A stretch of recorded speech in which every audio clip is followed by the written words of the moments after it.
Good morning, by Teaserking family. How's everybody? Happy Labor Day. I hope you enjoy the weekend. We certainly did with all the picks, 11-1 yesterday or this weekend. Silver's over 40, $40.70 on its way to 100, on its way to 1,000. Now that it broke through of Comex is broken. They can't keep doing the derivatives. The banks are going to be broke because they got to pay it. All the gold coming into the U.S. is to pay off these options and derivatives because the Chinese and the Russians are asking for delivery and you got to pay them or you go out.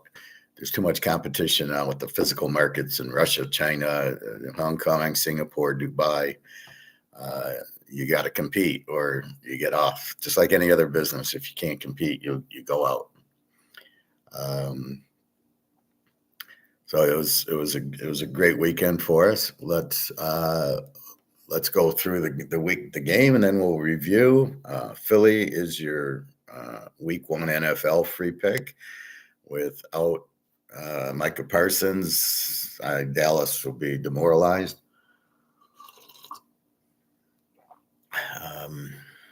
Dak Prescott isn't good anyway. They got CD Lamb. He's their best player. No running attack. Philly's just going to, get to him, and then they're not going to stop Barkley. They're not going to stop the push-tush. So you have these things when you bet Philadelphia, you get a few extra little things there. All right, let's go through week 1. So we start off with Iowa State the prior week as a dog with Ohio State under, which was your free pick. Easy winner. Baylor over 51, which was easy, and Notre Dame plus 3.5, which we sweated, but we got the field goal at the end to win by a half. They lost by 3. Do we really have to see the quarterback's mother in the stands? I hate ESPN. I can't stand it. Next game, Nebraska under, as they had a great defense and no offense, and Utah State, who now has the Bronco Mendenhall and Barnes, the Utah quarterback, so they were much better. Utah gets the win with Devin Dapier, who looks great, the quarterback. They couldn't stop UCLA, and Utah brings a defense. South Carolina, easy win with Norris yesterday. Baylor, again, we played in 2 teasers, and we played with LSU over, which was our only loser. You can see 1, 2, 3, 6 teasers. We go 11-1. The loser, LSU, which surprised that Clemson had no offense, and LSU didn't have much offense in the first week, I guess. I don't know. I was surprised by that score. And then Georgia under again. Georgia winning 45-7, about what we thought, 38-0, 45-0. But it was such a high number, 61. I don't know why. And Washington came alive in the second half to cover the 15. They won by 17. Great quarterback there. So we hit. We go 2, 4. So we go 5-1. We got 11 winners and 1 loser. That's LSU. There's always that one loser and that's what I tried to avoid. So a big week for that. Pros are already, I'm posting some of them now. I have Philly posted with these, but now the week turns over. So now I moved it to this week. So if you bought last week and you go, where's the Philly? It's coming up. You'll see it tomorrow, but you know what it is. And anyway, that's it. Just go to the history tab. That will show tomorrow. It always shows on Monday night, like when it hits midnight, when Cinderella hits. So it's really a Tuesday. You'll see the history. You'll see this history on Tuesday, and you can see.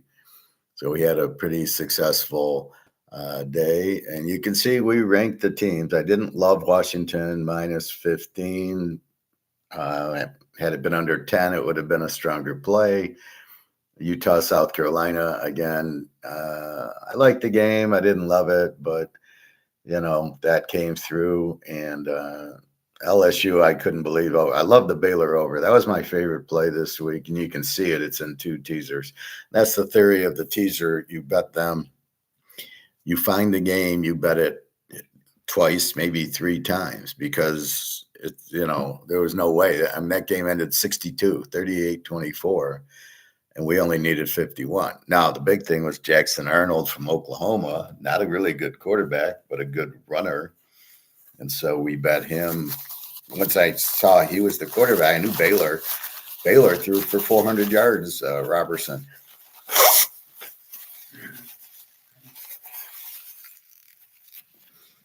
So he did what he thought, but I thought he would. I got a kickoff return from who did they play? Baylor, Auburn. I did get a kickoff return. Auburn with a lot of running because that's what Hugh Freeze does. So this is where it's a good matchup that Hugh Freeze likes to have a running quarterback, and Arnold is a running quarterback. So if he had Tom Brady, he wouldn't do anything in this offense because he needs to run. So this is where Arnold made a good choice to go to Auburn with Hugh Freeze because it opens up to his running. At Oklahoma, they didn't run this offense. He was more of a pocket passer, and he's not a good pocket passer. So that's what I mean when you transfer. You got to be careful. It's got to be a good fit. This is an excellent fit for Auburn. All right. So let's look at quickly gold and silver.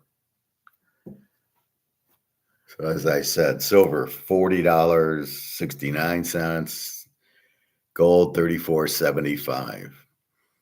I don't know. The market's closed for Labor Day, but yet it's still going. So I don't know what that means.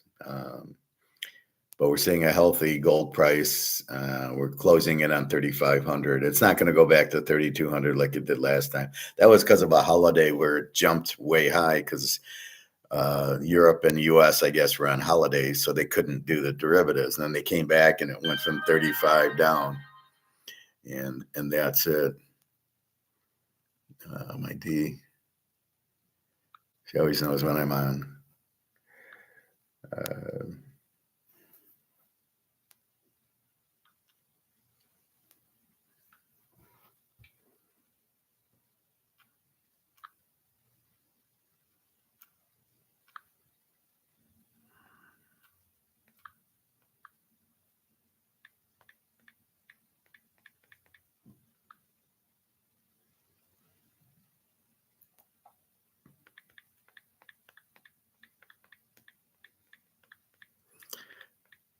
Just a second, sorry.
Anyway, sorry about that.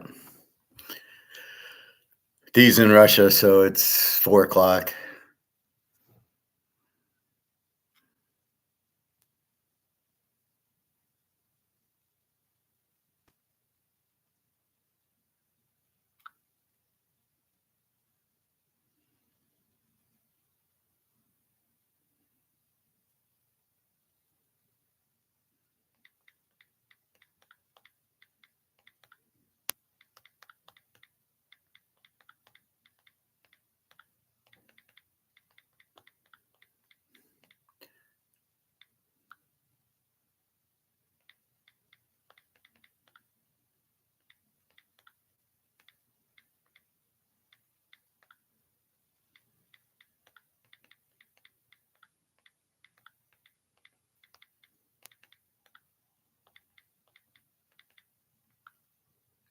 Hey, David.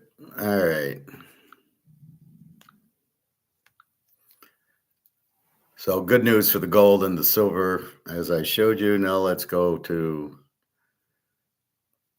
some notes on week one and look ahead at week two college football. And we could just check the lines in the NFL. So my pool closes early today. That's why I'm on early. It closes at 1:30. I got to be there by noonish. Is fine. So let's go through it. How'd you do with your picks? Didn't you read the title? 11-1. And look at the title. Had a good week, and there was a couple others that I liked that I didn't play, which always happens, right? So we start off Iowa State 24-21, a live dog, and they win the game outright. We had 9.5. Kansas blows out Fresno State 31-7. Hawaii beats Stanford. And then Sam Houston, Western Kentucky kills Sam Houston. Western Kentucky's got a quarterback. This guy from Abilene Christian is for real.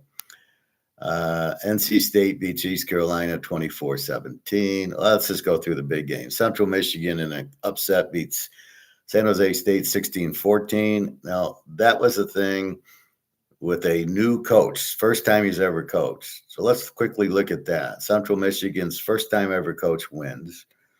Hugh Freeze at Auburn wins. Kennesaw State, first time the guy ever coached, loses 10-9 to Wake Forest. App State with their new coach, first time, they win 34-11 over Charlotte. They ran the hell out of the ball. Charlotte with the new coach loses. The Sam Houston coach goes to Temple, and I warned you, and Temple killed Mass. That was one I was pissed because I love Temple in the game. The Sharps were good. They bet on UMass, and yeah, they lost their ass. Rice, new coach, beats Lou Lafayette 14-12. Florida Atlantic, new coach, first time. They got killed 39-7 to Maryland. And we'll see Belichick tonight. I don't have a play on tonight's game. I'm not interested because I got to see how Belichick does. They probably have a good defense. They have a good quarterback in Gio Lopez, so we will see. Other big games, Minnesota 23, Buffalo 10, as I thought. Surprise, Rutgers 31, Ohio 30. Rutgers 34, Ohio 31. Surprise because they have a good Rutgers normally has a good defense, so does Ohio. Wisconsin 17-0 over Miami of Ohio. I did like the game under. The under was 40, but we had two new quarterbacks and 17-0 Wisconsin. I don't know. Wisconsin they were good under, I believe. UCF Jacksonville State. UCF 17-10. I'm shocked by that score. 27 defenses. Really was hard to understand. South Florida 34, Boise 7. That was shocking. Not that they won, but Boise only got 7 points. I know they're missing Gentry, which shows you how important Gentry is. So Boise season's over. South Florida looked pretty fucking good. Nebraska 20-17. Nebraska an under team. Cincinnati an E team. 20-17. Nebraska again, no offense, good defense. Auburn Baylor are strong over 38-24. Baylor again, the quarterback threw for 400 yards. Robertson, he's a good quarterback. Baylor is over, and Auburn got in there, got a kickoff return late in the third quarter and scored a late touchdown. So it was a pretty close game, but give Auburn credit for winning at Baylor. It's not easy to do. Wake Forest 10, Tennessee State 9. What the hell is that? Both teams had a 30 defense last year, which is why I question it. But Wake, to win 10-9, they really sucked this year. So that's what you take out of it. App State 34-11 over Charlotte. They ran the ball very well. Vegas beat Sam Houston 38-27. So Sam Houston with the new coach, they're not a defensive team anymore. They were an under. They're not an under now. They got Western Kentucky put up 41, but they do have a good offense, good quarterback. And now Vegas puts up 38 on them. So Sam Houston looks like they're headed for a Z team. We hit Georgia Tech, Colorado 27-20. Haynes King ran for 3 touchdowns. Colorado's in trouble. The quarterback's okay, nothing, but he can't throw. So Prime's going to want to throw the ball. You can't do it. A&M and UTSA. A&M won 42-24. I thought it would be an over. The total was 60. And it played out about the way it did. UTSA, very explosive team, but against A&M. They did score late, and they lost by 18, getting 24. I did like UTSA. I just didn't pull the trigger on it. Utah State, UTEP. UTEP was a Z team with a 32 defense. They got a new coach. Utah State got Brocco Mendenhall and Barnes, the quarterback from Utah, so he's not bad. The spread was 6. I cut it to even. It was an easy one. They won 28-16. Michigan State 23-6 against the lousy Western defense, but against the good Western offense. So Michigan State's got problems big time. Temple 42-10 over UMass. Love Temple in this game. Again, the new coach from Sam Houston, and Simon, the quarterback, threw for 5 touchdowns. Again, it's against UMass, but UMass is probably the worst team, and Temple is much better. The line dropped to 1.5. I didn't know what was going on, but I love Temple in this game. Georgia Marshall, the total was 55, dropped to 53. I went under. I think I called a 42-0 game, and I wasn't far off, 45-7. Marshall's in big trouble, new coach. All their players went to Southern Miss, and they got nothing. But look, Georgia is hungry, so look out. Their quarterback had a good game. In case you're worried about him, Beck also had a good game playing for Miami. So Georgia can recruit quarterbacks. David, Arch needs some work. Well, we knew Arch needed work. Texas State, 52, Eastern 27. Again, they have a great coach. The quarterback looks fine. They score points is what Texas State did. And they blew out Eastern Michigan. So that was another good one. Purdue wins 31-0. So we'll see. They got a new coach, new quarterback. Ball State was an over team with the 40 defense. They just didn't score. We'll keep an eye on Purdue. I don't think they'll be that good. Shocking, Fresno State 42, Georgia Southern 14, because they lost to Kansas 31-7. I'm going to tell you, Kansas is a great team. We're going to keep our eye on Kansas.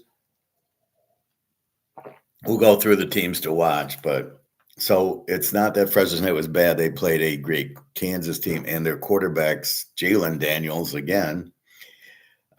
He looks as good as the other Jalen Daniels. Georgia Southern, I'm 27 defense. I'm surprised, but Fresno State ran the ball down their throat. They ran for over 300 yards. This was not the quarterback. Kurt Warner didn't do anything, his son. This was all we're going to run, and they couldn't run against Kansas. Arizona 40-6. Noah Fajita had a big day, and Hawaii, their quarterback played a little, but he had a high ankle sprain. They were way overmatched. Michigan 34-17. Underwear, he threw a couple of passes. I mean, I don't know. We'll see him this week against Oklahoma, and then we'll make our decision on him. I think he's good, but he's young, and are we going to bet him? I don't know. We have to see what the line is. My gut is Michigan will be a 3-point favorite at Oklahoma, but if we get Michigan as a dog, I don't think Oklahoma's all that. So New Mexico, they put up 17 on them. The game was close. They really held them to 34, so their defense was at 38. The coach I liked. They have this guy, Eck, the New Mexico big offensive lineman, as the coach. He played for Wisconsin. He looked pretty good. This team is not terrible. Okay, this is a not bad team. Rice upsets Lou Lafayette 14-12 with a new coach. A little surprise there, but they played some defense. Tulane 23-3 over Northwestern, just about what I thought. The BYU quarterback had a good day. Once I knew he was the quarterback, there was no doubt they were going to win. Again, I love them. Well, I love Temple, but I played 12 games. I mean, that's where it gets. I like them, but I can't play them. Same thing with Virginia. I love Virginia because they got the North Texas quarterback who did not disappoint. He threw like 4 touchdowns, 300 yards, and they easily killed Coastal Carolina 48-7. Keep your eye on Virginia. Keep your eye on Kansas. Tennessee killed Syracuse 45-26. Another game I loved. Tennessee was 14, went to, I think they ended about 14, 13 and a half over Syracuse. The new quarterback for Syracuse, Angeli from Notre Dame, looked okay. Tennessee, Joey Aguilar looked great. I mean, no drop off there. So about what I expected, the Tennessee. And I liked the over in the game, but I wasn't sure about Syracuse.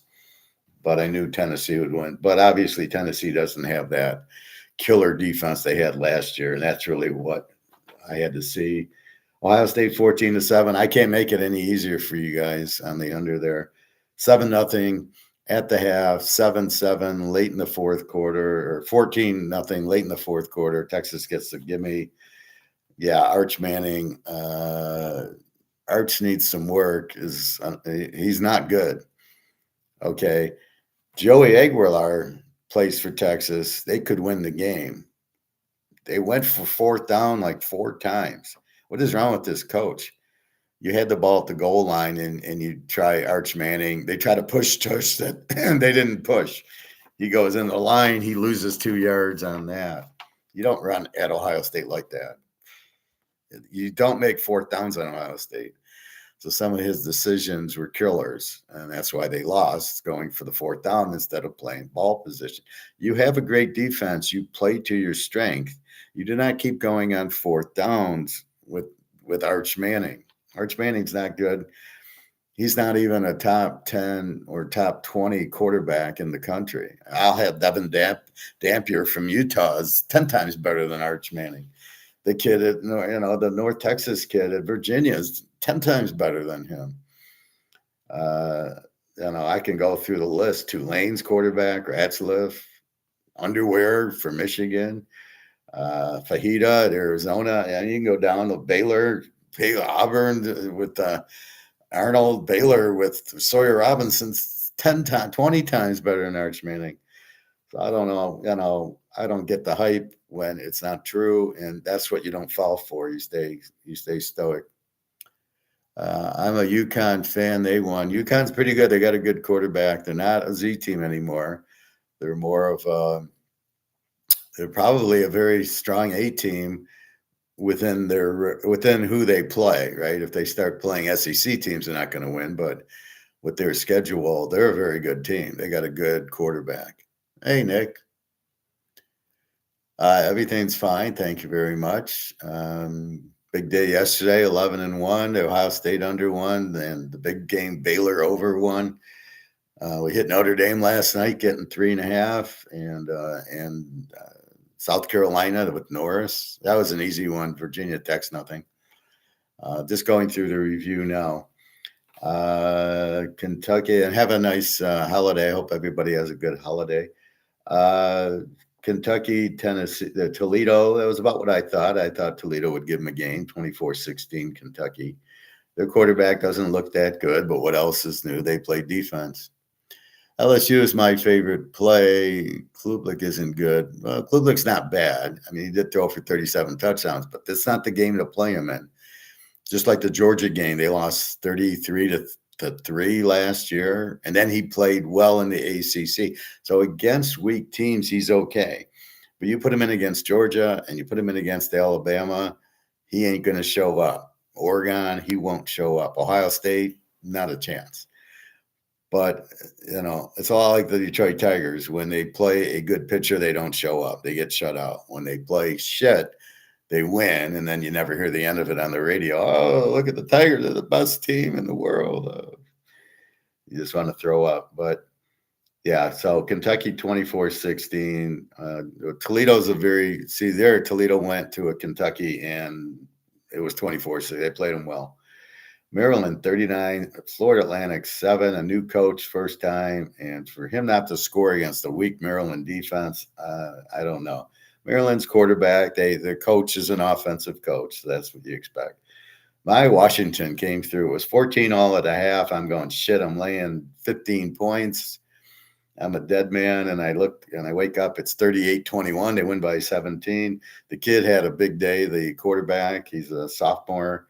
And that's what they said. I was watching the Big Ten network at the gym, and they were saying how good the quarterback was. He's like really improved, and yeah, he did it. He threw for over 300. He can run. He ran for a lot of touchdowns. And look out for Washington this year. This and Kansas and Tulane, Virginia. These are our bitches this year, right? This is who we're going to play. Utah, another one, 43-10 over the volleyball player at UCLA. Devin Dampier was great. He's making moves that is like, he's going from left to right, and three people whiff on him. Great quarter. Look for Utah I got Utah winning the Big 12 with Kansas. I got Washington with USC and maybe Penn State with the Big Ten. I don't see Ohio State winning with this quarterback. He looked too good sailing. But Washington is the real deal. Keep your eye on them. Penn State, Nevada, I warned you, laying 42. They win by 35. They would have fucked you in a teaser. It was 44.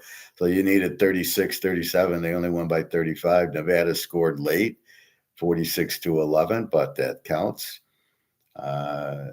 This is the problem when you lay 40, right? They bring in the third team in the fourth quarter, and they gave up a touchdown at the end. Ole Miss 63-7 over Georgia State. They got a new quarterback, but a lot of it's the offense. It's just the system that Lane Kiffin runs. So they put up 63 there. So you can't really bet against Ole Miss in this type of game. But I was laying 33. I didn't like it because you got to see what they got. Southern Miss, I did call that one 34-17. They lose by 17. You're getting 20. This is Marshall with the quarterback. The quarterback looked pretty good. Old Mississippi State doesn't have a great defense. It was a 34 defense last year. Now, again, in the SEC, this is the first game for Southern Miss / Marshall. We'll talk to them about them in 5-6 weeks. We'll be locking them. They'll be under spread the whole year. Old D and Indiana. Indiana wins 27-14, getting their feet wet. The new quarterback didn't look terrible. Old D got 14 on them, played a pretty good game. They're not bad, Old D. Indiana will get better. Alabama and Florida State. Oh, my God. Did not play this game. I thought about Alabama. I didn't like the 14. And then I'll hear how good the defense is on Florida State. I did not know this Castellanos was a runner. He didn't do that at Boston College. He was nothing at Boston College.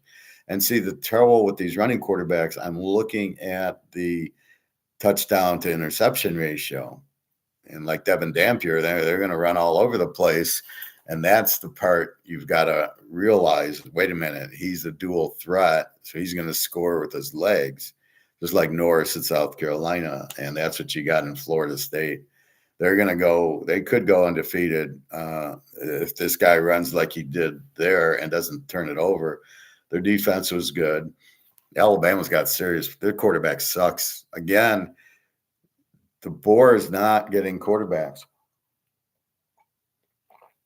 All right, he looked into Penix for 2 years, and Penix could lay the ball perfectly, right? Fit it in the window. But now he had Milrose, and they sucked, and now he's got this other guy who was Milrose's backup, and he sucked even worse. I'd rather have Milrose. So Alabama, they got big problems. They do not have a quarterback, which means they don't have an offense. The kid receiver isn't gonna, he should transfer now. He's not going to do anything. Nick, think Notre Dame looked pretty strong despite late field goal. I don't know. We didn't see the kid's mother enough. I think the quarterback's mother needed to be shown. I don't know. They couldn't run the ball like I thought they would, and their defense looked pretty shitty against Carson Beck. So, okay, it was the first week. They lost to Northern Illinois the second week last year. So, I don't know. I think Miami should not have outplayed them, which I thought happened. So, we'll see. But Notre Dame, the quarterback, he's okay. We'll see if he gets better. But the running back didn't get the ball as much as he should have, or they can't block. And the defense wasn't as strong as I was expecting for Notre Dame. To let Miami do that, that's ridiculous. Anyway, Florida State looks like an A team again. So they go AZA. And Alabama, I'm wondering what they are. We're going to watch Alabama a little bit. Their quarterback's terrible. So is Ohio State. So is Texas.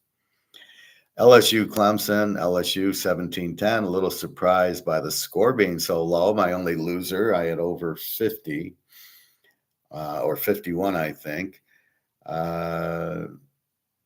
Surprise! LSU had a few turnovers. Clemson. See, everybody thinks Klublick threw 35 touchdowns. It's against the ACC. In the Georgia game, he got shit. And that's what you got to look at. And they faced the Georgia-style defense with LSU. That defense was really good. And Klublick, nah.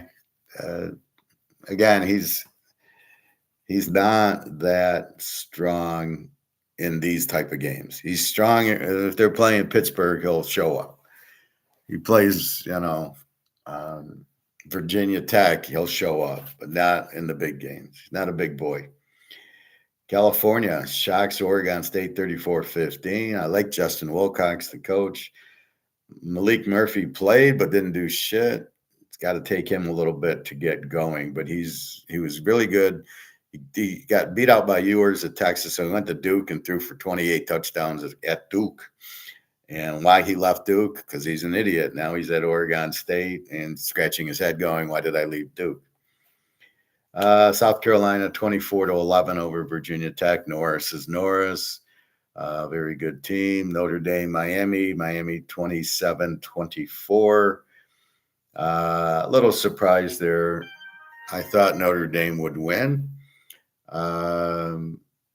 pretty comfortably. I'm surprised Miami got 27 on them. But I'm not going to say they look strong.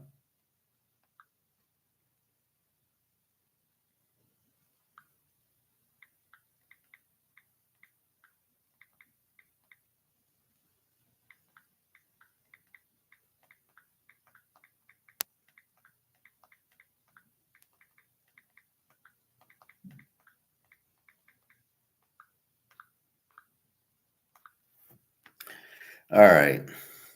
In our last game, USC 73-13. I nailed that one. I thought USC would put up at least 50, and Missouri State played a lot of high-scoring games last year, Division II. So here they get 13 on USC. So you can't really judge USC's defense, but I knew they would come out smoking hot, and they did. So the games I didn't play, USC, Southern Miss, Temple, Tennessee, Virginia, Tulane. Love those games. I didn't play Georgia Tech, but it was close. And Texas State I liked. And I thought about Boise, and then I backed off because without Gentry. See, that's what I try to do. So I look at everything, and then I go, well, who might cause me problems? And it was, well, how good's Boise this year? I didn't know how good Missouri State was, but I should have had USC. Southern Miss, I had to be careful of because they were moving up in class. And then obviously Temple, I was all over, and Virginia and Tulane and Tennessee. And again, I go 11-1, and it's like, and there's 5 more games on the board that I picked. And that's what I run into. I can pick 20 games, and then I try to, which ones we might lose. So I'm trying to get rid of the losers, which I did, except for the LSU over. And I really couldn't have saw that being 17-10. I never could have saw that being 17-10. They played USC last year, and it was like a 60-point game. So, I don't know what's going on with Clemson, but that's it. So 11-1, off and running, no lock, but now G bought the lock from me, and I gave her Baylor over, Ohio State under. I gave everybody Ohio State under, make some money, and then Philadelphia Eagles is the other free play this week, but I wanted you to get it in before it goes to 9. That's what's happening. Let's go to week 2. We're not going to go through every game, but we're going to go, let's have some fun, and we'll just see the bigger games, like I know Michigan and Oklahoma.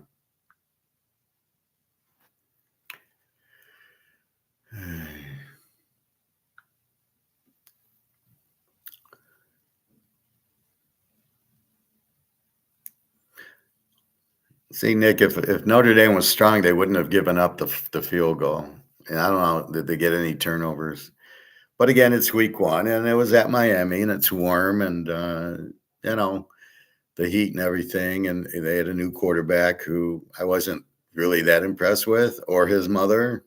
And then I'm watching the YouTube on it. It was terrible. They kept showing the play over and over. I don't need to see the play 5 times. Just show me once, move on. I don't need to see the measurement. I don't need to see, did he score a touchdown? Move on. I thought they did a terrible job. Don't watch ESPN on YouTube. There's another guy who does it. I'll watch him. I just want to see the highlight. The Texas, Ohio State, they had good highlights, but you just want to see the highlights. You just want to see the play. I don't need it 5 times. Look at the block, the guy. Who gives a fuck? Nobody cares about the block. I want a receiver who can catch, not block. I love that too. They're like trying to say how strong they block. All right. So Louisville, James Madison is Friday night. So there's no Thursday game. There's nothing else. It starts, week 2 starts Friday night. James Madison, Louisville. We also Friday night have Kansas City and San Diego at Brazil. So we will keep an eye on that. Thursday is the Eagles, and there's no college on Thursday, probably because of that. Let's see.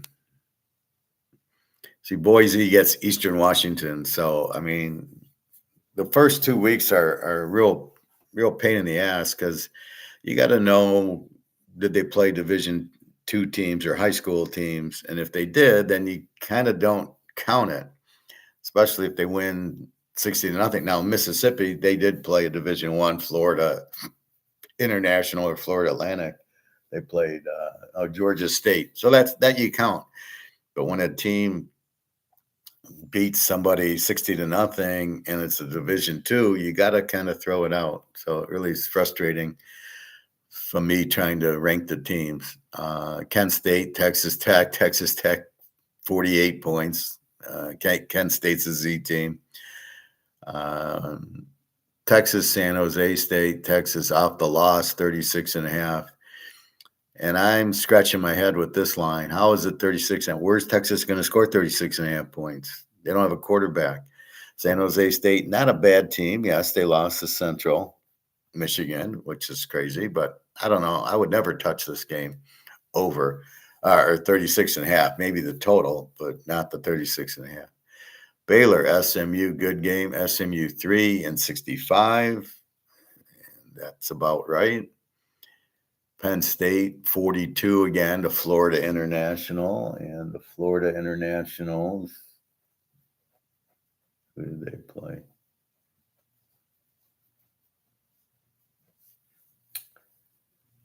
where's Florida International?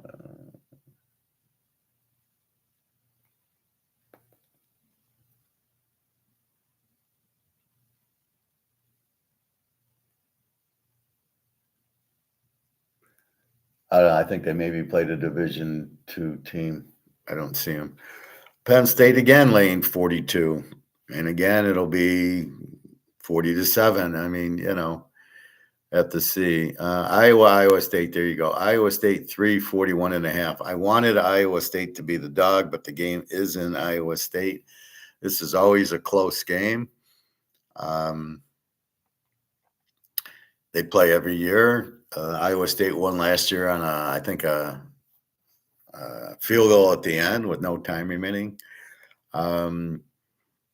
Iowa State's a very good team. We're not sure about Iowa. They got the quarterbacks from South Dakota or something. So again, everybody goes transfer pool, but you got to have the right. You can take Jackson Arnold from Oklahoma because they don't run a running quarterback, and take Hugh Freeze at Auburn, and he runs a running quarterback, and that's the difference. But you can't. Iowa's taking this guy. Are you running? Do you even have an offense that you run? Syracuse 6.5, 58 to UConn. UConn's not bad. Syracuse, game's at Syracuse. I think UConn will give them a game. Central Michigan, Pitt. Now, Central went to San Jose State and got the W, so we have to respect them. Pitt 21.5, 51. This is an overvalue because Pitt played a high school team. They put up 60 points, and that's my point. That's against a high school team. Now, Central, not a great MAC team, but they did go to San Jose State and win. I think the line's a little high there. Virginia, NC State. Here's our game. NC State, 353.5. Yeah, Virginia, a very live dog with that quarterback. Illinois goes to Duke. Illinois, 349.5. How good is Duke? They played Division II team. Illinois is much the better team here. Liberty, Jacksonville State. Who knows? Jacksonville State. Liberty's a 7-point favorite, 51.5. Kennesaw State goes to Indiana, and there's just a total of 50.5. There's no line. What the fuck is that? We can probably get a line at the other, but I'll worry about that later. Utah State goes to Texas A&M. So Texas A&M's getting all my teams. First UTSA and now Utah State. I like Utah State, but not against an A&M. A&M's 30-point favorites. Maybe I do like Utah State. A&M's got Marshall Reed, that dual threat running quarterback who it's good in college, but not in the pros.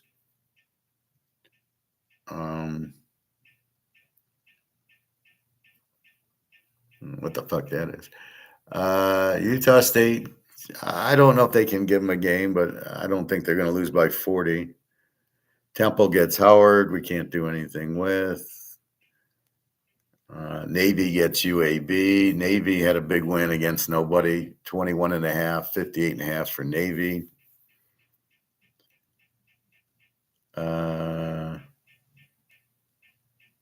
Cincinnati 20.5, 46 to Bowling Green. I don't know where Cincinnati can be a 20-point favorite over Brother Rice High School. Georgia gets Austin P. What is this? Georgia Tech gets Gardner Webb. That's what hurts you is the team you might bet on, you can't bet on them, right? Because they're not playing. So maybe we want Georgia this week. We can't even play them because they're playing fucking Austin P. Oregon, Oklahoma State. Oregon 27.5, 58.5. Again, we're curious on the quarterback. The quarterback was at UCLA, Dante Moore, and he sucked as a freshman. He didn't play last year. He was hurt or whatever, and now he's had a decent game against some Division II team. I don't know how solid he is. Oklahoma State's not very good this year, so we will see. Game of the week. Texas State goes to UTSA. Love it. UTSA 4.5, 66.5, and that's a low total. McCown against Texas State will score and score and score. Yeah, this should be a very enjoyable game. Ohio State's playing fucking Grambling. Are you kidding me? They're playing Grambling. So you play Texas, you play Grambling. That's like the NFL, like Chicago. Well, we played Minnesota. Now we're gonna play Missouri State as our next opponent. I mean, how does this happen? And you want to have a playoff, and you got these teams playing Division II. What a joke! North Texas, Western Michigan, North Texas 9.5, 60. I was hoping they'd be the dog. They scored a ton, as I thought, with the good coach, quarterback. Looks good always. Western got killed by Michigan State. Hard to take North Texas here as a road favorite. Our favorite play of the day, Missouri, 6.5, 50.5 to Kansas. Interesting. Kansas should be favored in the game. They're a much better team. Missouri beat a high school team. Kansas is beating real teams. Daniel's good quarterback for Kansas. They're playing well defensively. Missouri, yeah, we'll see. Colorado, Delaware. Delaware is now a Division I team. They beat Delaware State. Colorado 23.5, 49.5. But does Colorado have a quarterback? Can they put up 30 points and cover? How bad's Delaware? Well, we don't know because they're first time Division I, like Missouri State was. So hard to see, but I don't think Colorado is going to blow them out. Miami of Ohio goes to Rutgers. Rutgers 14.5, 47.5. How good is Rutgers really? Miami of Ohio, pretty good. They played well. They lost 17-0 to Wisconsin. So I think it's similar. Well, they're 14.5. It's a good game to watch, I think. Bear Bryant goes against UMass, and this is where I don't think UMass can beat them. I don't think they can beat anybody. Fresno State, Oregon State. Oregon State 3, 48.5. Fresno State. That's how strong Kansas is. Kansas killed them, and then they came back and killed Georgia Southern, who's not bad. They ran it down their throat. Look for them to run it down Oregon State's throat. Oregon State with Murphy. Let's see if he gets better. Ole Miss in Kentucky. Ole Miss 10, 52.5. We have no idea. This will be a good test if Ole Miss can put up 50 points at Kentucky. Kentucky with the good defense. This looks like a trap. Be careful. Clemson, 32.5, 51 to Troy. Now here, Klubik will have a good game because he's playing Troy. Troy played Division II. We'll have to check them out. West Virginia goes to Ohio. West Virginia 3.5, 59. That something's wrong with that game. Ohio lost to Rutgers 34-31. Now they're at home. West Virginia's Rich Rod. They ran for like 400 yards with Rich Rod. That's a low spread, I think. Wisconsin, Middle Tennessee. Middle Tennessee sucks. I'm not sure how good Wisconsin is. They're laying 28, 46.5 total. Those are the games you just got to be careful on. South Florida and Florida. Ooh, Florida 17.5, 54.5. Ooh, I don't know about that. South Florida buried Boise. I mean, they destroyed them. I don't know that there's Florida's 17.5 points better. This Langway's a running quarterback, not really a passing quarterback. South Florida just shut down. Boise had a good quarterback. I think Mateer was his name or something like that. But that's you're playing with fire there. That's a big spread with South Florida. Because they beat Boise. They didn't beat high school team. Southern Miss gets Jackson State. So we'll see how good Southern Miss is this week.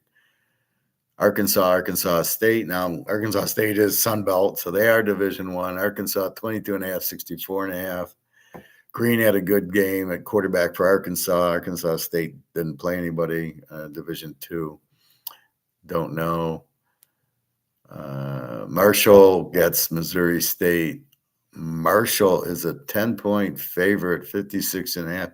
How in God's name can Marshall be favored over anybody? They're terrible. Marshall, I mean, okay, they lost to Georgia 45-7, and now they're 10-point favorites over Missouri State. Yeah, I mean, they lost to USC, but they're not that bad. And it was their first time seeing a USC team. Marshall, though, they couldn't beat. How can they beat anybody by 10 points? I don't know. We'll see how bad Missouri State is with this game. Let's see. So many of these Division II. Houston and Rice. They're both in Houston. Houston 12.5, 40.5. Rice played well. Houston should be better with Willie Fritz. Again, this is a rivalry, but Houston's playing well. We'll see. This is a good game. So many of this bullshit. Toledo, Western Kentucky. Toledo 6.5, 59.5. Western Kentucky's got a quarterback from Abilene Christian who's going wild. We'll see about this one. Army goes to Kansas State. Kansas State 17, 48.5. Army lost to Tarkelston because they threw 2 picks. So they got the wrong quarterback, but they brought in other quarterbacks. So we'll see who quarterbacks them, and they might get back to more Army, run it down your throat, play defense. It's hard when you throw the picks, and then you get down 14-0, and now they don't have the offense really. And that's the trouble. They had a great quarterback last year, so you always got to be conscious of Army's quarterback and Navy's quarterback. Navy's got a good one. Tulane, South Alabama. Tulane 10.5, 51.5. South Alabama has a good Major Applewhite. The coach is a strong offensive mind. Now they lost. Gio Lopez went to North Carolina to play with the Belichicks. But we'll see who South Alabama has. They won, but again, it was Division II. Memphis, Georgia State. Memphis 14, 54.5. We got to see Memphis's quarterback. Again, they play Division II. Miami goes to Bethune-Cookman. Jesus Christ. Yeah, we beat Notre Dame, and now we're playing Bethune-Cookman, just like Ohio State. North Carolina, Charlotte. Well, we got to watch North Carolina tonight. LSU and L Tech. LSU 37.5, 52.5. Yeah, look for LSU to really light it up, but they got the win. I think you'll see at least 50 points from Nussmeier in this game, and we'll see. Arizona State against Old Mississippi State. Arizona State, they lose Scatterboo. They have their quarterback still there. Old Mississippi State, they beat Southern Miss, but Arizona State 758.5. Georgia Southern USC 27.5, 63.5. This will be another 70-point game for SC. Ball State Auburn. Auburn 43-55. Auburn probably covers that. See, Auburn, he's running with Arnold. He's going to get 5-6 touchdowns. Penn State is not that explosive. Neither is Georgia. You got to see the team that's laying the 40 points. If they're a high, like Old Miss, you could lay the 40 there. You can't lay it with Penn State. You can't lay it with Georgia. It looks like you can't lay it with Alabama. Michigan State, Boston College. Michigan State 46.5. Who the fuck knows? Here we go. Michigan, Oklahoma. Oklahoma 6.5, 46.5. Oklahoma played Division II. Michigan beat what's probably not that bad of a New Mexico team because I really like their coach. I think Michigan, I don't know. We'll have to see how good Underwear is. This will show us how good he is. Oklahoma, they've been struggling offensively. They got the kid from Washington State. Again, it's a whole different offense. Michigan looked like they had a good defense and they have good running. This is a coin flip, to tell you the truth. Akron and Nebraska. Nebraska 34.5, 47.5. And the only reason I could even think about taking Nebraska is Akron's a Z team. Akron lost Did they lose to? Yeah, they lost to Wyoming 10-0. They couldn't score on Wyoming. Akron will not score in this game. Nebraska will, and they'll score early and often. They got to cover 34 in our world, 28.5. That's probably doable. My Vanderbilt goes against Virginia Tech. I'm hoping they're the dog. I don't know why there's no line on the board. We'll have to go to another site in a minute. Fucking Bama, 37.5, 50 to Lou Monroe. Now, Lou Monroe is not Lou Lafayette. They're usually a bad team. Fucking Bama. Oh, God. I don't know. Their quarterbacks look so bad. Again, that was against the Florida State defense. Will probably look a lot better. Believe me, the coach is kicking their ass for the way they played there. UCLA gets UNLV. UCLA a slight favorite, 2.5, 55.5. Vegas is not bad. UCLA, I expect them to be better. Again, they faced the tough Utah defense. Now they're getting Vegas. Let's see. Stanford and BYU. BYU 18.5, 47.5. BYU killer defense. Stanford lost to Hawaii. Something wrong with this line. Washington State 1.5, 45 over San Diego State. San Diego played a high school team. Washington State. I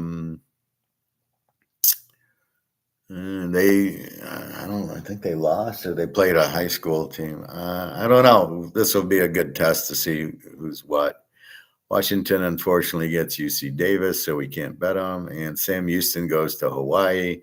Sam Houston's pretty bad this year. Hawaii's 9.5, 48.5.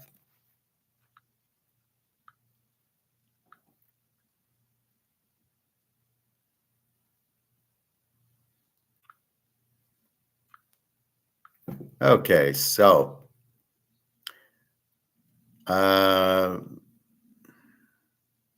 we'll see about that. So there's a couple of big games. I saw about 4 or 5 very lockable games that I see next week. We will check. We got to check. Now we got to start checking injuries. Let's go to the other. I wanted to get that Vanderbilt line. That was Yahoo. But when I go to scores and odds, they should have a better line.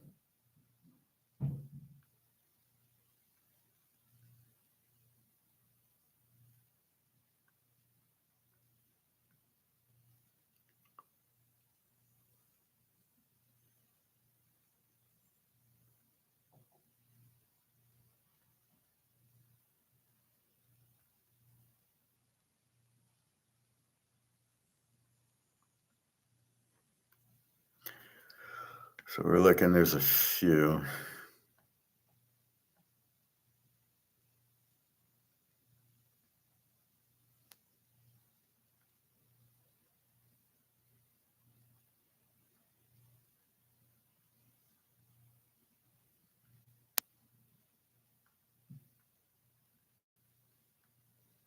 I don't remember the first game.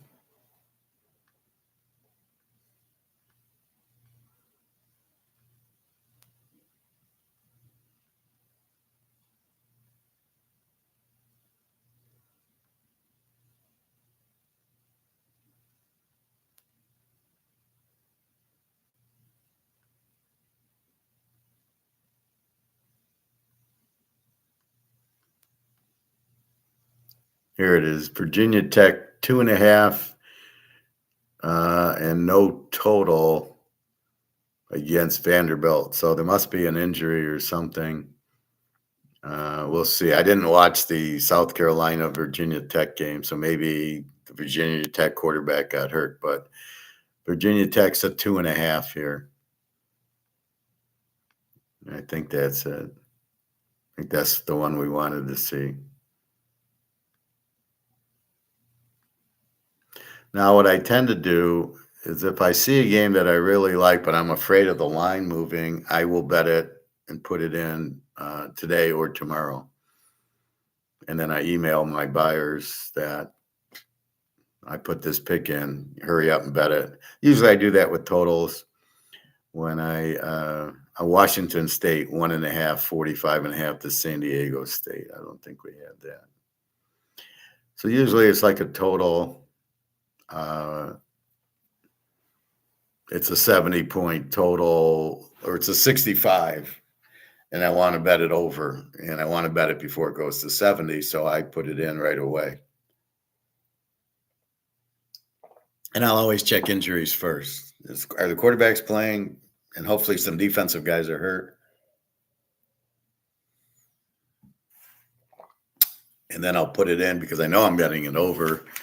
It's just there. All right, let's go. So that's college football. It looks like I'll have 4 locks at least there. All right. Philly is up to 7.5, 47.5. That's your free play.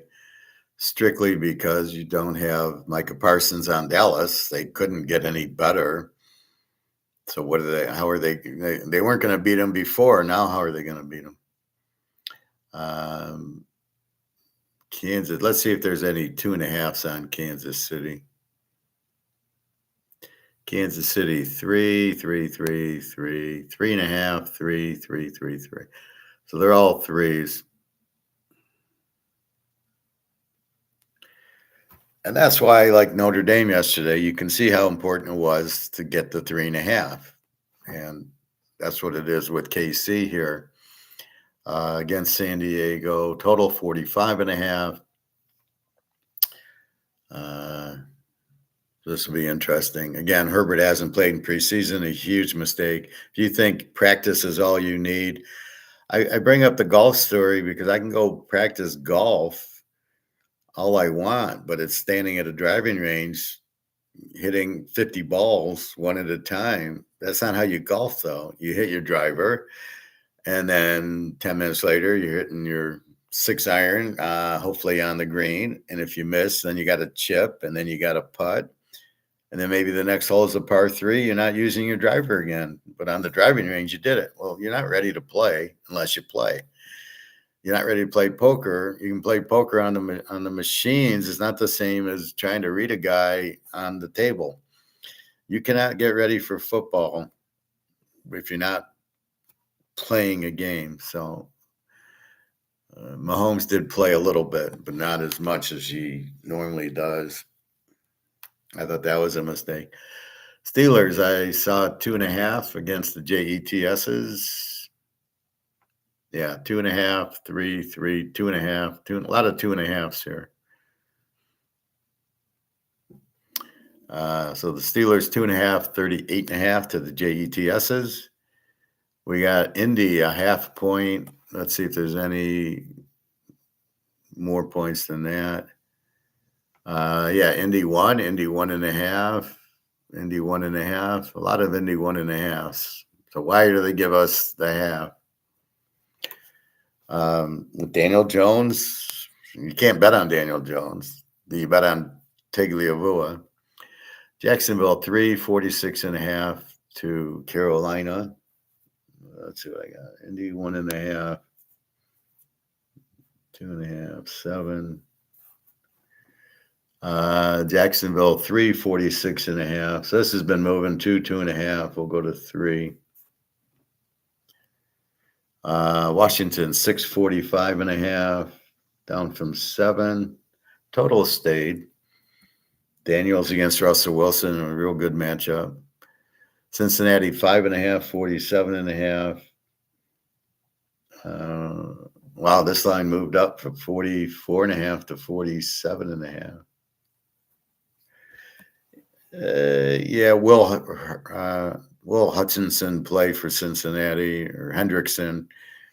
I don't know if he's signed yet. I think I'm sure he'll sign. He's not going to sit out the year and lose $20 million. That's not going to happen. Joe Burrow upset Flacco. I don't know. How bad's the Cincinnati defense? It's not that bad. And you got Joe Burrow. So New England 3, 42.5 to Oakland.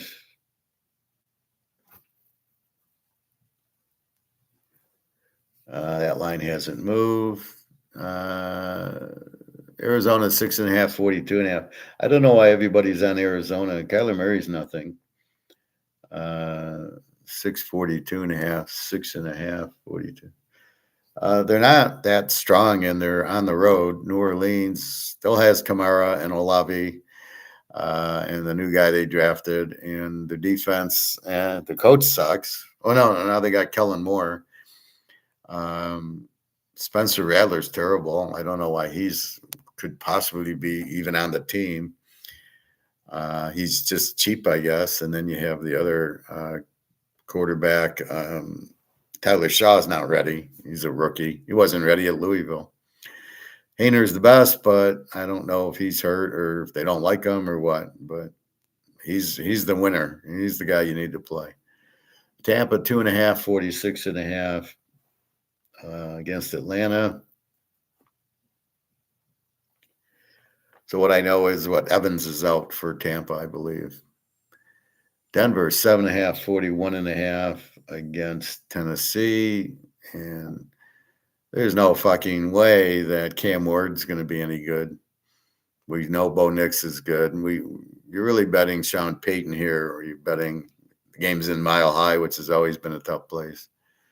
San Francisco 2.5, 44.5, up from 1.5. This should be interesting. We'll get a chance to see if Seattle, with Darnell, the Niners, how strong will their defense will be. And I got a feeling it'll be okay. You got McCaffrey healthy. You got Brock Purdy, who's good, not great. Who's their receivers? I'm sure they'll find somebody, or if they'll go to the running backs, or they'll throw to McCaffrey all game. Green Bay 2.5, 47.5 now.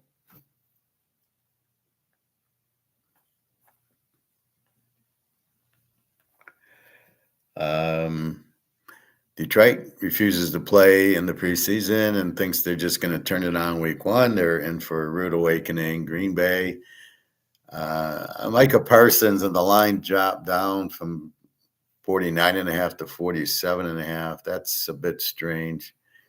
Green Bay 2.5 everywhere, and the total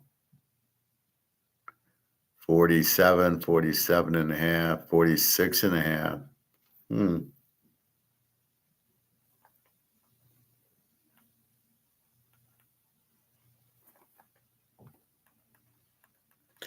I mean, they're giving Micah Parsons way too much credit. He hasn't played with Green Bay.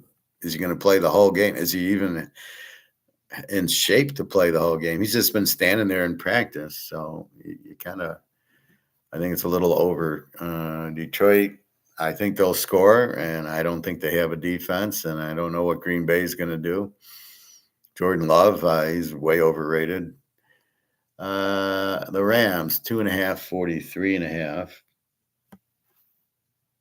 Let's check the totals here.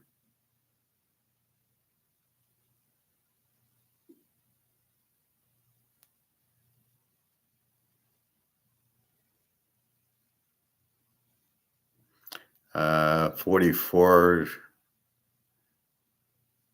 They're 44, 44.5. Okay. Buffalo, 1.5, 51.5.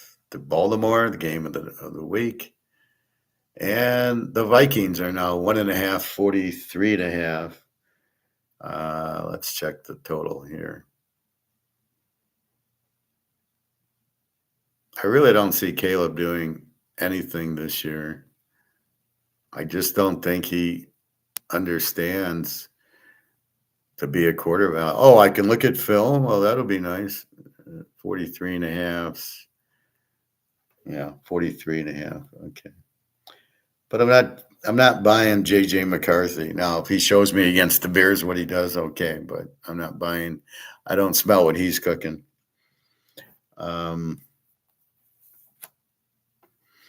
I got about another half hour. The pool closes at 1:30, which means I need to get there by about 12:30-ish.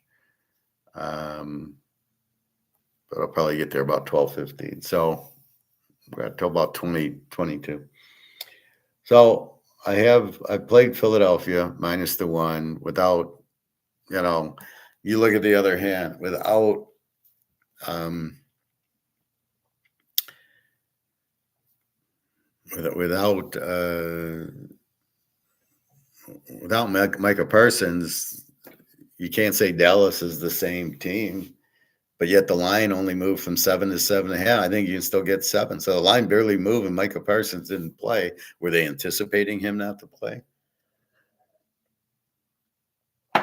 So you're really betting Barkley in the defense of Philly. That's really the point of the play. In Dallas, Dak Prescott, we're betting against him as we do every game. KC San Diego, that's a Friday nighter. Let's see. So let's go through the quarterbacks. We got Dak against Hurts, Dallas, Philly. We got Mahomes against Herbert, KC San Diego. We got Steve Young against Trevor Lawrence, probably the two worst quarterbacks in the league.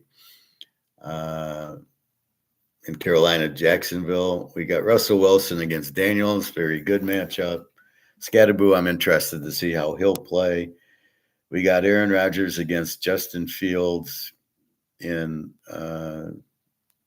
Pitt and the Jets. Like, really? What is Fields even doing there, right? Kyle Trask is much better. Stenson Benson is much better. You're going with Fields. Arizona, you got Murray against, I guess, Rattler, who stinks. Murray, we like Kyler Murray, but he never does anything. Marvin Harrison's a bust. If you couldn't win with Kingsbury, you're not winning with this guy. So I don't know. I think I don't like Arizona's coach, and I don't like their defense. Maybe they got better. New Orleans, their coach. Well, I like Kellen Moore. I think he'll be a better coach, but he's more of an offensive guy. I don't think he'll do well here. He just doesn't have the talent. Oakland, we've got Geno Smith against Drake May for New England. We got Tagovailoa going against Daniel Jones. Oh, my God. How can Daniel Jones be starting in the NFL after the 5 years he showed you at the Giants where Danny DeVito was better? You pick up Daniel Jones. Why? What are you doing? And then you're starting him over Richardson. What are you doing? Neither of those quarterbacks are NFL quarterbacks, Jones or Richardson. What are you doing? Cincinnati, it's Burrow against Flacco. Cincinnati, Cleveland. It's the Baker against Penix. Tampa, Atlanta, great matchup. Purdy against Darnold. Let's see how Darnold is without Jefferson, without the running, without the defense. So I don't know. I question Seattle. Tennessee, Denver, Ward against Knicks. Ward's not very good. Houston, LA, Stroud against Stafford. Stroud's not that good either. Stafford's good. Huge defense for Houston. Detroit, Green Bay, Golf against Love. We'll see how Golf's going to handle a new offensive coordinator because he sucked at the Rams when they lost Todd Gurley and he couldn't play action pass anymore. He was gone, and the Lions can still play action, although they lost the center and the guard. They lost their offensive coordinator. Is he just going to run the same plays, or is Golf just going to say, fuck it, I'm going to run these plays? This we'll see. Baltimore, Buffalo, Lamar and Allen, very good. And then Minnesota, the Bears, J.J. McCarthy, and I got a little LOL next to it, and Caleb. No apparent professional quarterback in this game either. So we will see. So I will have probably 3 or 4 locks here. And again, the Philly is not a lock. It's a free play. I might lock it, but at this point, it's not a lock because I got to digest the fact that, oh yeah, there's,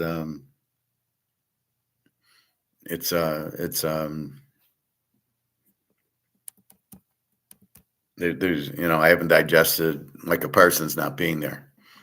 That's what I got to digest. I found I was going through some stuff and I found that this is a ball marker in golf, and I just love the color, and it's Pebble Beach.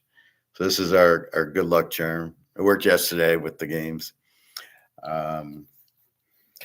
So that's what we have. Well, we can quickly do baseball. Now let's check our gold as we're wandering through. Gold 34.78 keeps bouncing. Silver 40.71, up $1. As we see silver taking off, and we see gold. This is different. When this hits 35, look out. 40.71 for silver. Who thought we'd see $40 silver? Us. We're the only ones. And we called it 5 years ago. I called what, $1,000 silver 5 years ago. And it's now that it's broken 40, it goes to 50, and then it goes to 100. And Katie bar the door, because then it goes to 1,000 to 2,000. Because once people realize it's money and you got to get out of the dollar, all these people, most of these people on YouTube are idiots. They think, well, it's an industrial metal. It's for, they name what it's for. Well, it's for the electric batteries, and it's for, the solar power, and the military uses it, so they're keeping the price down for it. No, that's not how it works. They don't keep the price of gold down. That's why you don't use gold, you use silver. Gold's the best thing to use. It's indestructible. So silver you have, but that's it. And now that's running, and it's going to run because it is money. So I would advise heavily to buy as much as you can before it's too high and you can't get it. And that's been my warning the whole time, is buy it before. But I am very conservative, so I'm going to tell you to buy it much quicker. You're better off holding it. You don't want to run and buy gold and silver now. You already bought it. We're buying it at 15, 16, 1700. We're buying silver in the 20s. For this reason. Now here it comes. We're not running to buy it. We've already bought it, and that's the whole point of it. All right, so let's look at some baseball real quick. I'm not going to go through a lot. We'll just look. Labor Day. We got Miami at Washington. I'm not going to waste time. I'm only going to talk if it's good. All right. Toronto, Cincinnati, Hunter Green. Let's take Cincinnati, 2 units. Toronto with Bassett, 11-7, 4-1-4. Hunter Green, 5-4 at the 2-8-1.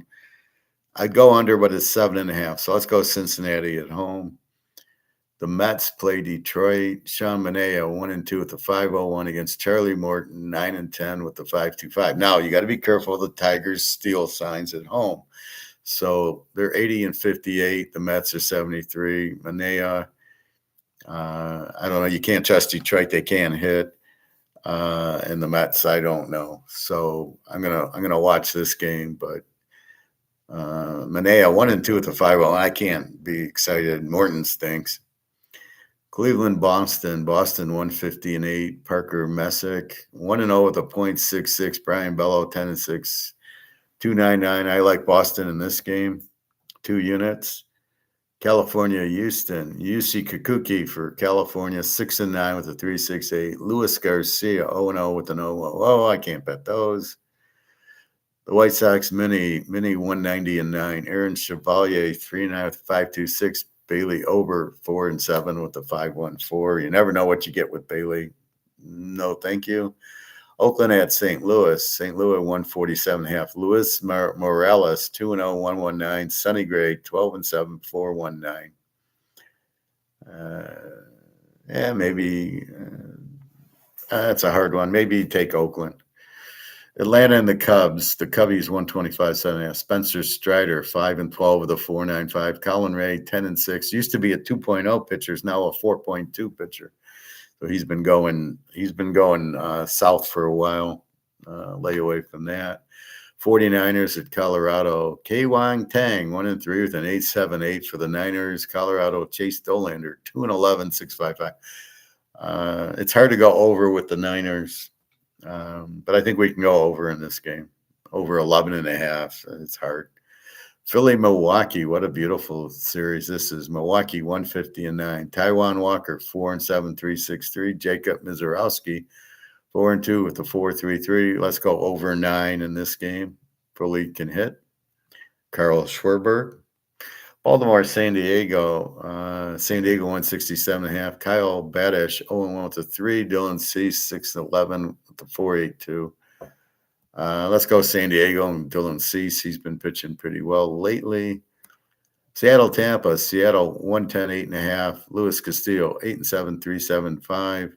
Shane Baz 8-11, 519. No, thank you. Texas, Arizona. Texas, Patrick Corbin 7-9, 433. Ryan Nelson for Arizona 7-3, 3. I have no, thank you. All right, so let's see.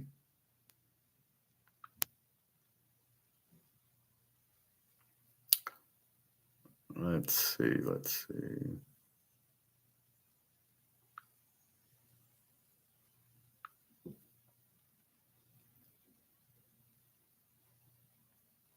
So I was watching our doctor and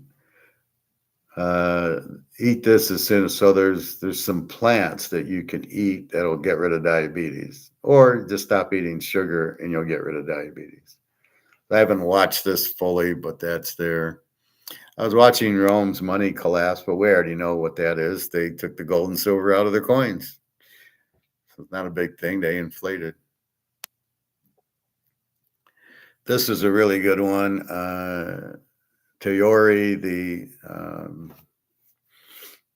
what is it?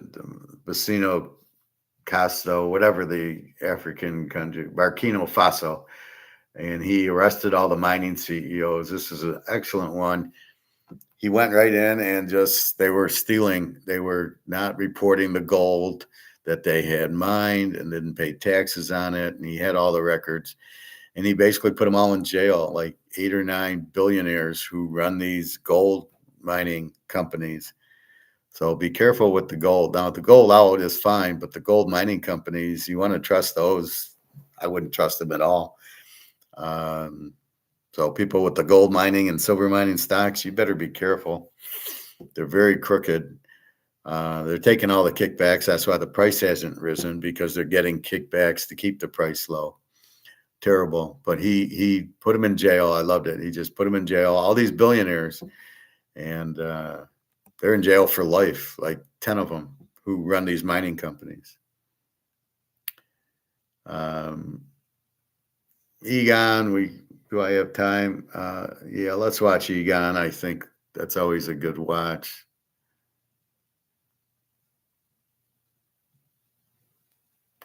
This one, Trump names the, where is it? Trump names the enemy, George Soros is the enemy, which we already know. I love when we're right. France in big trouble. They're broke, as is England, as is Germany, as is the EU, as is Canada, as is the US. All the Western countries who run off the fiat currency are broke. We know this. All right, let's watch a little Egon. Are you LLC curious? Wondering, is it time to make my business official with Busy? I've got a question here, and it's based on, I've titled it, Deficits Don't Matter.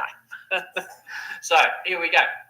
Egon, a few years ago, I read a report that within a family budget, a deficit in spending has a poor outcome at the end of the month, in which anybody must cover that deficit from savings, or worse case, from borrowing.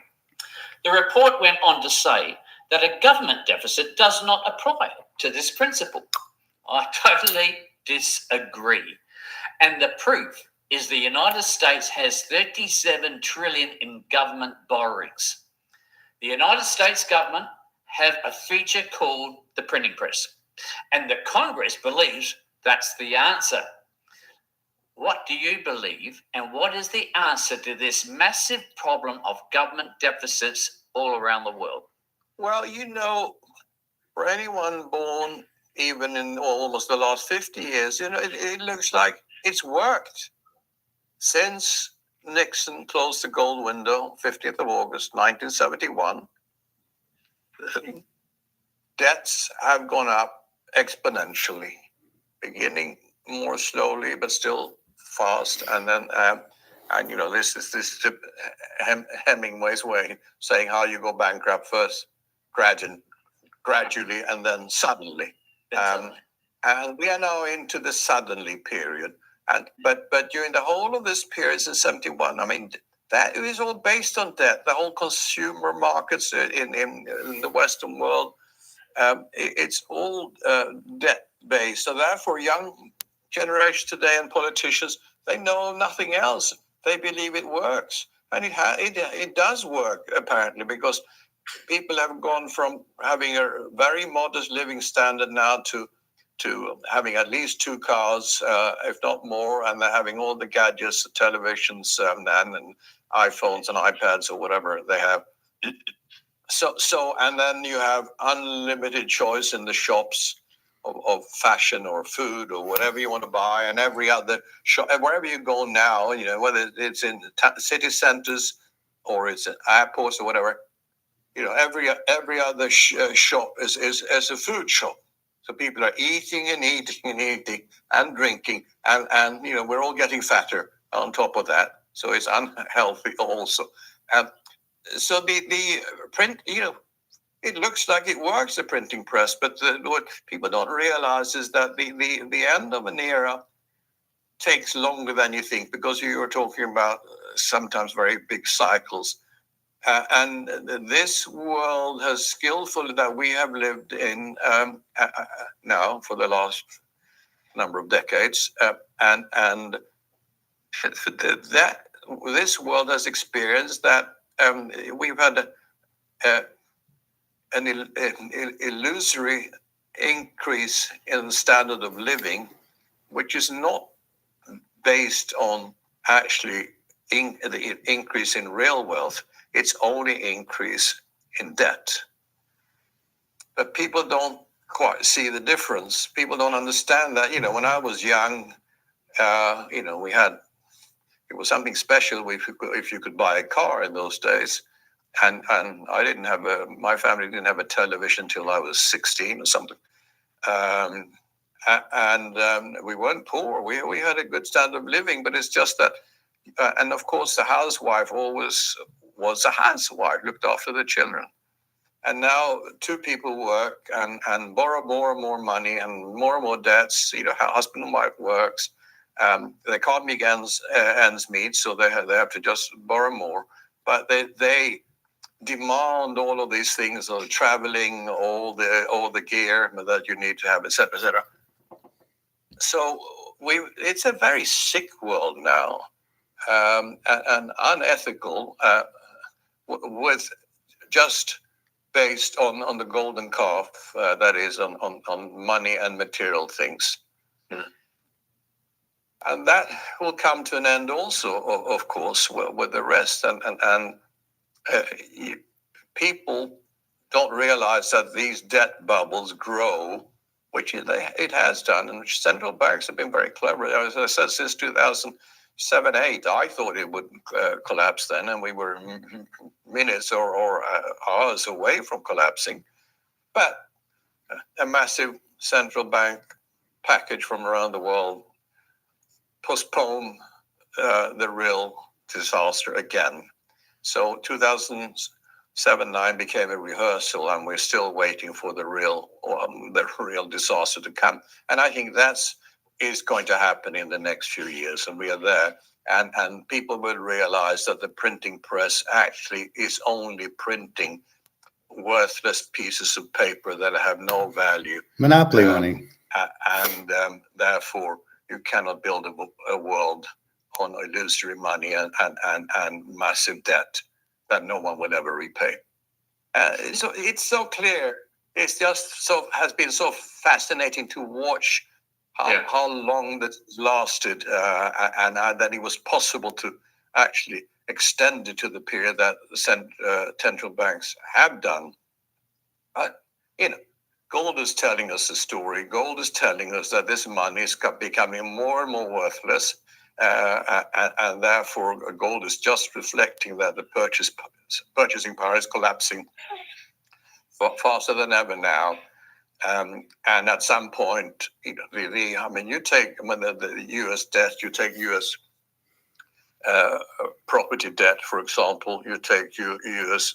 Student debt, U.S. car loans. No one's ever going to repay that. It'll be a point soon when they're going to pay the interest rates, and interest rates are going to go up, whatever people say. I was very clear that 2020-21 rates bottomed after a 40-year fall in the US, and therefore also the rest of the Western world.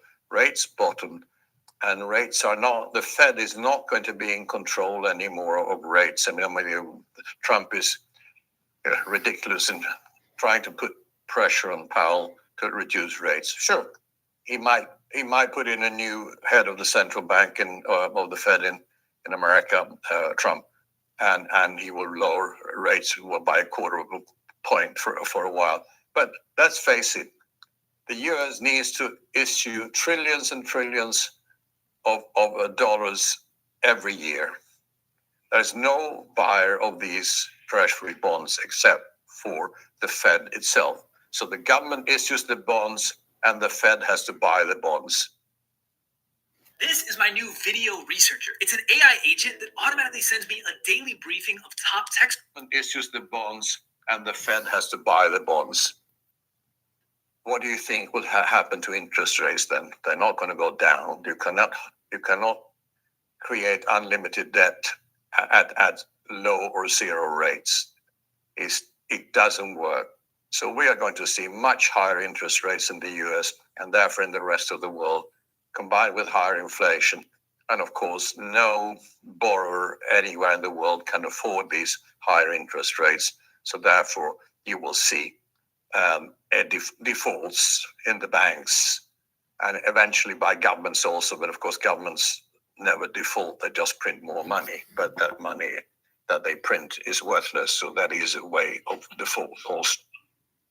So that's what we're going to see.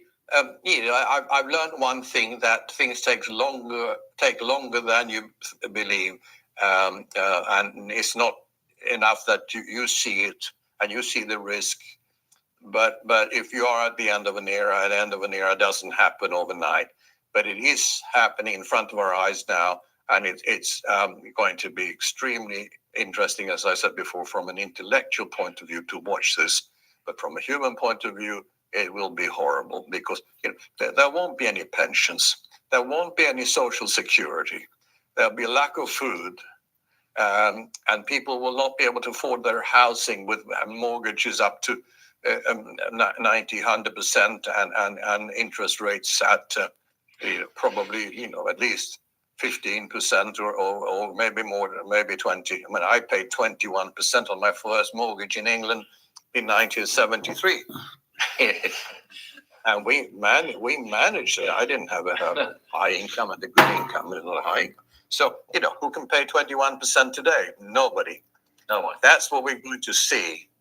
And all the crypto money in the world that the Trump family is trying to create for themselves, number one, and also therefore for the government, so it goes hand in hand and everybody can benefit and make money.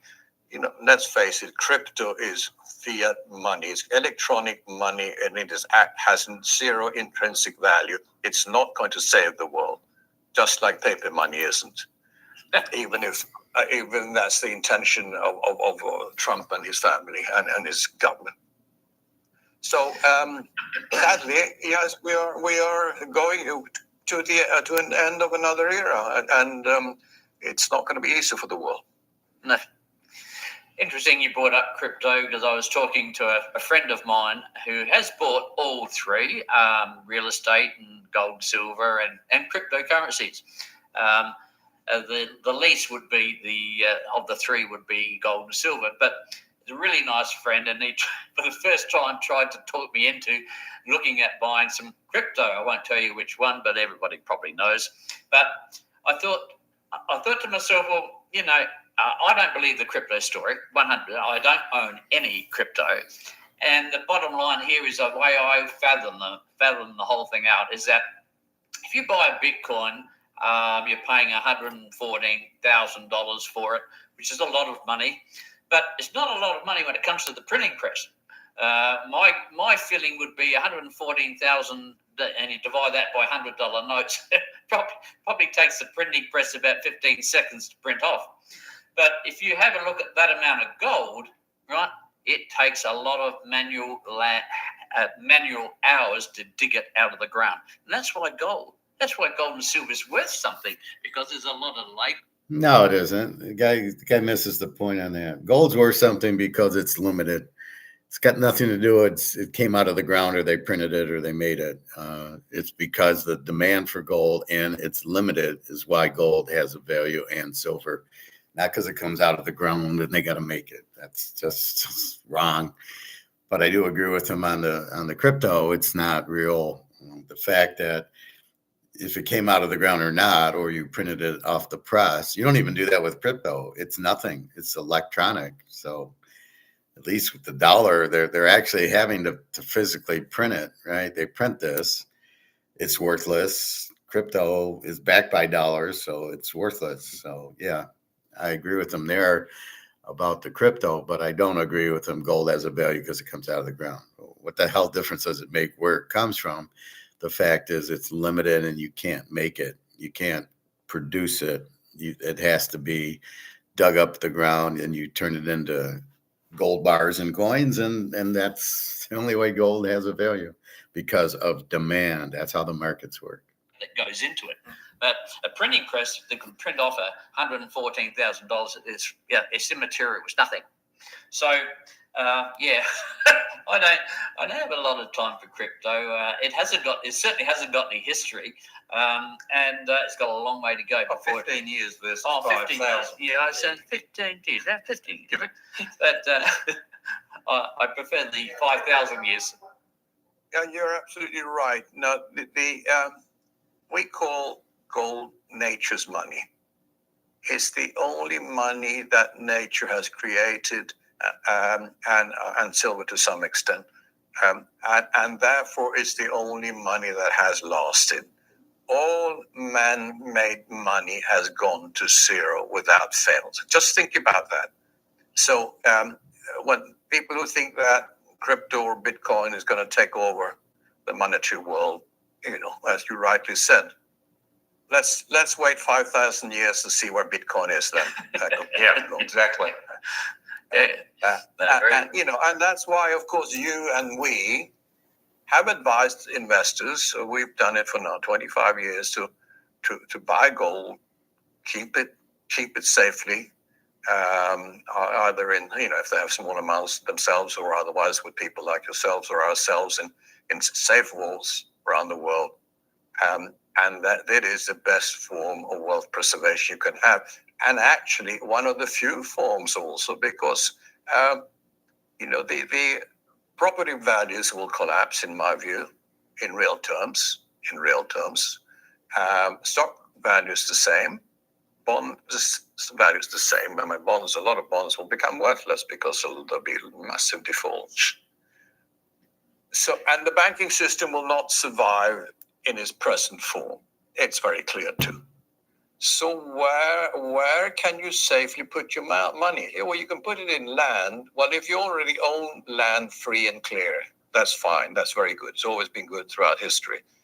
But if you buy land today, the prices are very high, and it is not, at these prices in the Western world, it's not wealth preservation to buy land today. Same with property. Properties are extremely overvalued. So there are, and then you have the other, they said that wealthy people have 1/3 gold, 1/3 art, and 1/3 land. Yeah. And that's over time has been fantastic combination for preserving wealth. Today, they're actually all bubble assets, except for the gold. Because gold is just reflecting the destruction of money. And sometimes it moves a bit higher than that, but over time, that's what it does. But You pretty much take it all: fridges and dishwashers, dressers, drawers, couches, mattresses. Fraction of money. And sometimes it moves a bit higher than that, but over time, that's what it does. But art, I think, which is the other one, which has been a good method to preserve wealth. I mean, you talk about real art. I think that also, because all the money in the world and a lot of rich people, art is now also overvalued. So I wouldn't buy art today either for wealth preservation, because the wealthy people are also going to get poorer. When stock markets come down by 75 to 95%, bond markets likewise, and property market may be 50 to 75%, if not more, then that is not wealth preservation, and therefore the only thing you have left then is gold and some silver. And I think, but that is a way that if people have any savings, whether it's only a few $100s, you can buy silver, or if you have thousands or millions, you buy primarily gold and some silver. But if people, we've seen a rise since we entered the market for ourselves and our investors almost 25 years ago. We've seen a rise of 11, 12, 13 times, depending on the currency. This is Western currencies. And I think that's just the beginning. And again, I'm not looking at, any investor in gold or silver will have proper wealth appreciation in coming years. But you're buying it not primarily for wealth enhancement, but you're buying it for wealth preservation. So you actually, with these two factors, enhancement and wealth preservation, is just the most superb investment as wealth as insurance in coming years, in our view. So it doesn't matter if you can't afford big amounts. Just buy a little bit of silver, buy a little bit of gold if you can afford it, and put it away. That's the bottom line, because Stone Cold said so. All right, I have to go. Let's take our last look at gold and silver.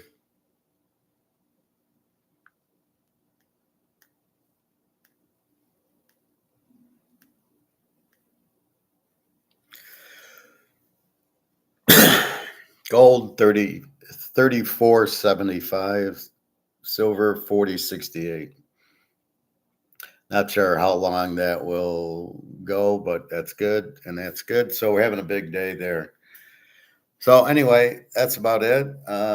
Football, again, 11-1 this week. I don't have a play tonight. I got to see Belichick and what he's doing. The quarterback's not bad. Gio Lopez of South Alabama should be okay. I've already posted the Philadelphia pick, the free pick in their teaser with somebody else. Definitely see some locks coming for both pro and college next week. Should be a big week. Although I don't know, it's hard to go 11-1, but I did avoid the loser, and then I missed 4 or 5 other games that I could have played. There's always that. There's always, you can't just play every game you like. You try to, we had to wait and see week 1, Virginia, Tennessee, all that. Anyway, have a good Labor Day. Thanks for joining the class today. www.teaserking.com. I will post probably tomorrow next week's games. I might post some today based on looking at the lines. And I usually check the injuries, make sure of that going in. But anyway, I'm off to the pool because they close early today. I don't know what I'm doing today. Just probably relaxing. I think the game, I don't know what time the game's on, but probably not do that. So anyway, have a good day. Enjoy your Labor Day. www.teaserking.com, and let's make some more money. All right. Take care, everybody. Buy your gold, buy your silver. Silver's moving. It's going to be 100. So buy it at cheap at 40.